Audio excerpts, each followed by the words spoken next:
Hi പ്രിയപ്പെട്ടവരെ, ശുഭാസ് കിച്ചണിൽ എല്ലാവർക്കും സ്വാഗതം. ഇന്ന് ഞാൻ വന്നിട്ടുള്ളത് ഒരു വെറൈറ്റി ഒരു ഇലക്കറിയാണ്. അപ്പോൾ ഇത് നമുക്ക് സർവ്വസാധാരണയായി പുഴയുടെ തീരത്തൊക്കെയാണ് കാണുന്നത്. ഇതിന് ഞങ്ങൾ പറയുന്നത് ചുരുളി എന്നാണ്. ഇതിന് മറ്റെന്തെങ്കിലും പേരുണ്ടോ എന്നറിഞ്ഞുകൂടാ. അപ്പോൾ ചുരുളി ഞാൻ കാണിച്ചു തരാം. ഇതുകൊണ്ട് ഒരു തോരൻ കറിയാണെന്ന് കാണിക്കാൻ പോകുന്നത്. ഇന്നത്തെ റെസിപ്പി ചുരുളിത്തോരൻ.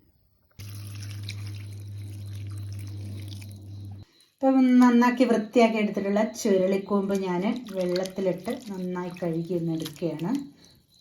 അരിഞ്ഞെടുക്കുന്നതിന് വേണ്ടിയാണ്.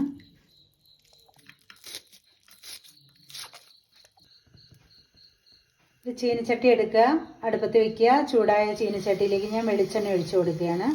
നമുക്ക് കടുക് വറുത്തതിന് ശേഷം ഇത് ഇലയിടാം. ഇപ്പോൾ കടുക് പൊട്ടിയിട്ടുണ്ട്. നമുക്കിതിലേക്ക് അരിഞ്ഞു വെച്ചിട്ടുള്ള ചുരുളി ഇട്ട് കൊടുക്കാം.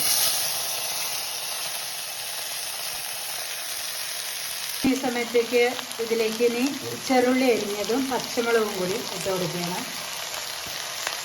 ഇതിലേക്ക് ഞാൻ ചെറുകി എടുത്തിട്ടുള്ള തേങ്ങ കൂടി ചേർത്ത് കൊടുത്തിട്ടുണ്ട്.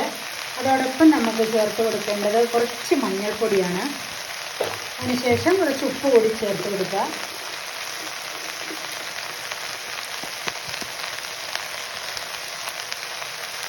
അതിനുശേഷം ഈ ചേരുവകളൊക്കെ ഒന്ന് ചേർത്തിളക്കി അടച്ചു വെച്ച് വേവിക്കാം. നമുക്കിത് അടച്ചിട്ട് ലോ ഫ്ലെയിമിൽ വെച്ച് വേവിച്ചെടുക്കാം. അപ്പം ഞാൻ അടപ്പ് മാറ്റിയപ്പോൾ ദാ ഇങ്ങനെയാണ് ഇരിക്കുന്നത്. നല്ല പോലെ വെന്ത് വന്നിട്ടുണ്ട്.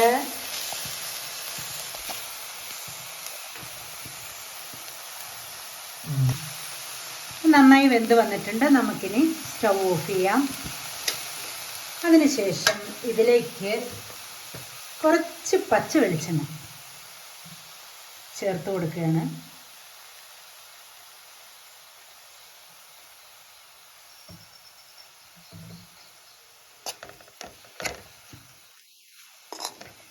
പ്രിയപ്പെട്ടവരെ, ഒരു കാര്യം പറയട്ടെ, നല്ല ടേസ്റ്റുള്ള ഒരു തരം ഇലയാണിത്.